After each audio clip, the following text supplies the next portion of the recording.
Hello, my dears. This is Amethyst Lady, your favorite purple lady, and I am here today because this is my answer video to my Ask Me Anything. So recently on Twitter, I reached 1,000 followers. Thank you, everyone, by the way. And I wanted to do something to celebrate the milestone. So what I've done was I made a post on Twitter.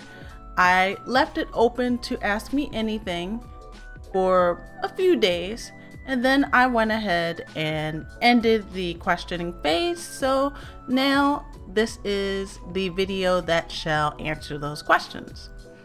Just in case you didn't know, before we get into the questions, if you want to follow me on Twitter, you want some good wholesome content from someone who is an active participant in the fighting game community and who loves gaming and maybe will serve some nice tidbits of life advice your way, you can definitely follow me at Miss Amethyst Lady. Let's go ahead and get into the questions. Okay, now our first question comes from, and this is in no particular order, so I'm just going through. It comes from Mr. Berserk Slam. Hi, my dear. Hello. One of my FGC sons, as I love to call them. So he says, "Grats on 1K, mama. So a question? What was your first experience at a tournament like? How did you get into the competitive scene?" Okay, so that's a great question. My first competitive tournament was in Guilty Gear X2. It was actually a doubles tournament. So it was me and my ex at the time. We were both into Guilty Gear, and we pretty much had another friend who knew of this venue in DC, and he pretty much checked with us to see if we wanted to go to that particular venue and give it a try. So I was all for it. You know, why not? I love the game, so why not try to compete in it? I wasn't as familiar at the time with how it would go, but I'm into trying new things, so definitely went there. Pretty much got mopped, but the experience was fun.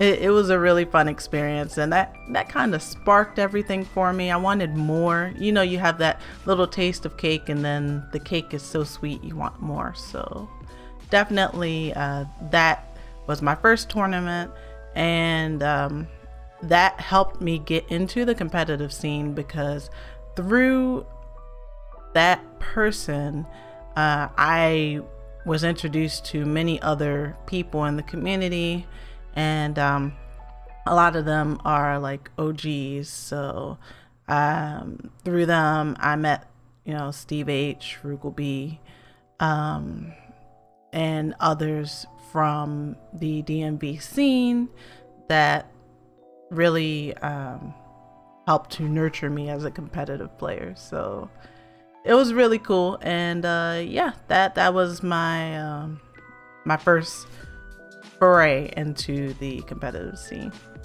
All right, next question. So the next question comes from Miss Professor High Kick, Tanisha Jane, and she proposed the question: how do you prepare yourself to play on stream at a local or a major? What do you do to conquer those nerves and play a good game?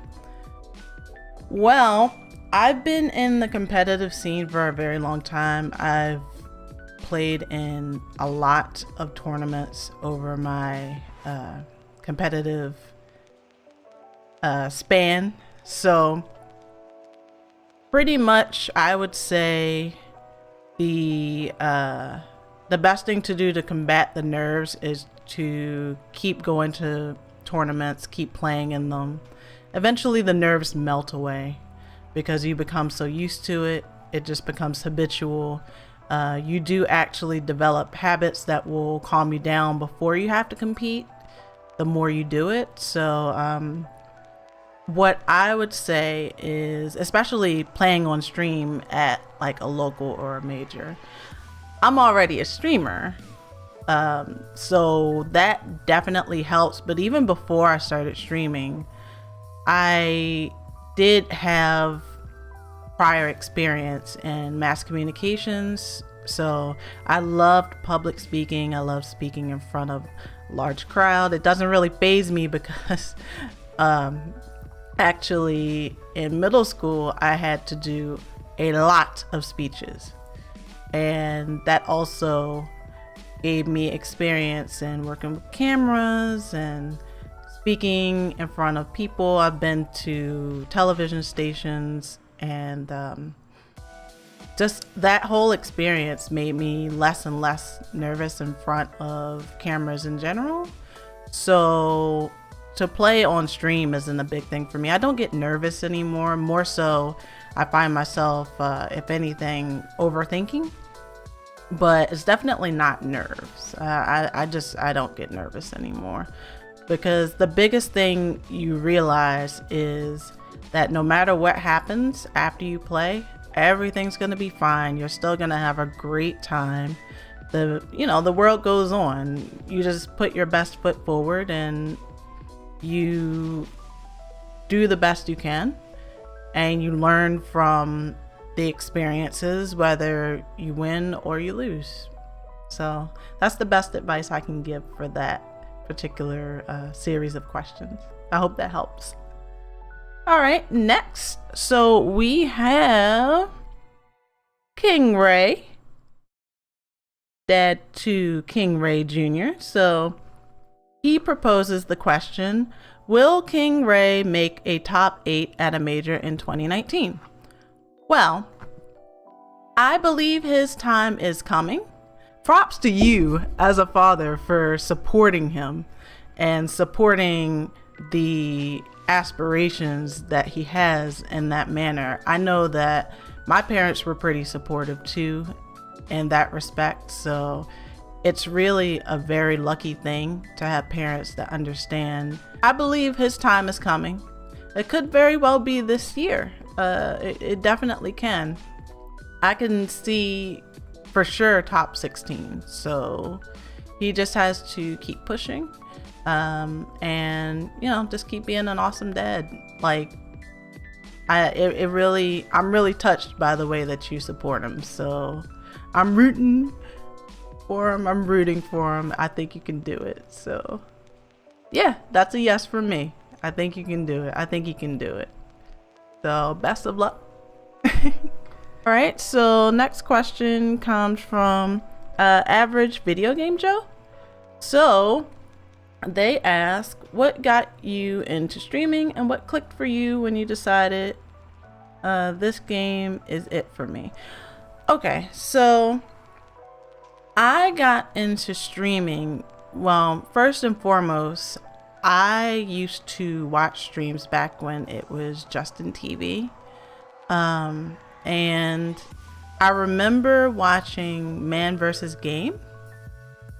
And I was like, whoa, this is really cool. I could just sit back and watch someone play something that I may or may not play, but I still get the experience. So I thought it was really cool. And the community was super chill too. I thought it was a really cool concept to be able to chat and for the broadcaster to see and respond. It was just a really immersive experience, and I was vibing with that. I thought it was really cool. So that's what got me into having interest. And then when things switched over to like Twitch TV, I do recall that one of my favorite streamers was actually Bedtime Buddy.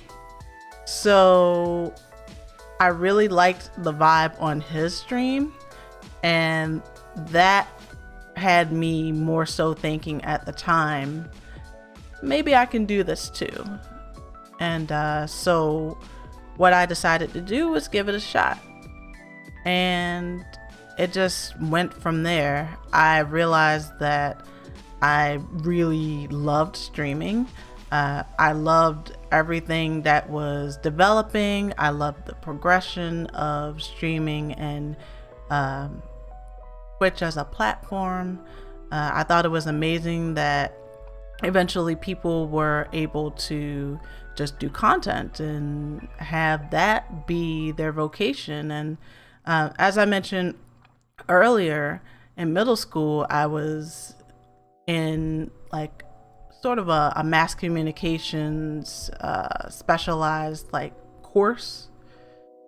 So that definitely rekindled that love for the cameras and the production and creating content, and especially the interaction and the community building was definitely a draw for me, because I recall that Bedtime Buddies community was so welcoming, and I wanted to definitely provide that. So now here we are, and I'm trying to cultivate my own wholesome community where, you know, everyone who has a positive gaming experience can feel like they're winning, and hopefully I can be a part of that. So definitely that's what got me into streaming. And then I do like streaming multiple games.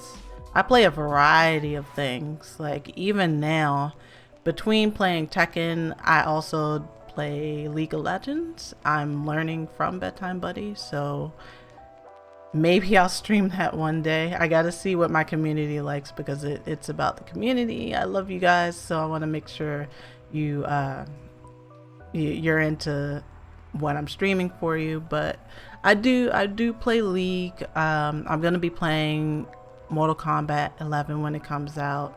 I've played other games on stream too. Like I've played Mass Effect Andromeda, and I wish I had those archives, but I do try to stream things that I enjoy playing and that the community enjoys as well, so it can just be an all-around positive vibe, you know, wholesome stream for everyone. Hope that answers your question. All right, so next we have Bedtime Buddy, and they ask, if you were forced to face Shao Kahn 1v1 in Mortal Kombat to defend Earth, whose moveset from any fighting game will you use to face him, and why? I would have to probably pick if I'm defending Earth, then I have to pick some sort of Elder God to take their moveset, because they're the ones who pretty much put him out of his misery in the previous Mortal Kombat. So that seems like the most reliable choice. As for which one, I don't know. They're all, you know, pretty cool. So I guess any one of them could do the job.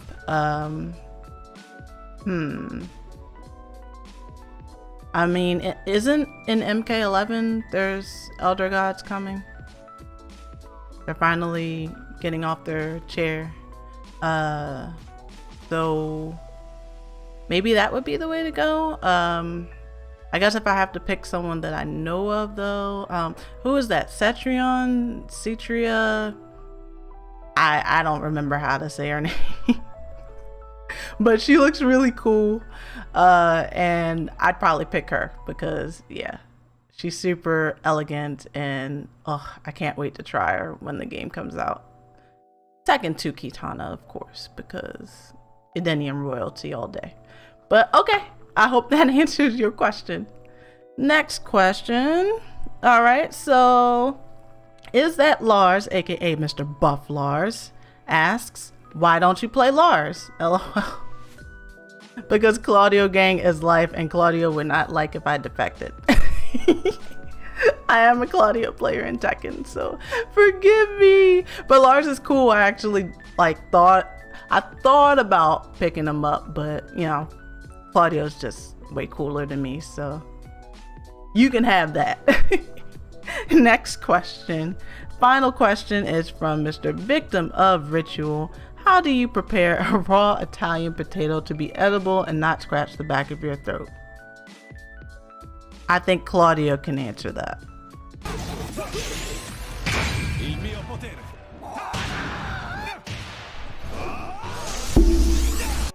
I hope everyone enjoyed this video. This is my first time doing anything like this. I thought once again that an Ask Me Anything would be a nice way to give back. I appreciate each and every one of you for following my Twitter. 1,000 followers, whoop whoop.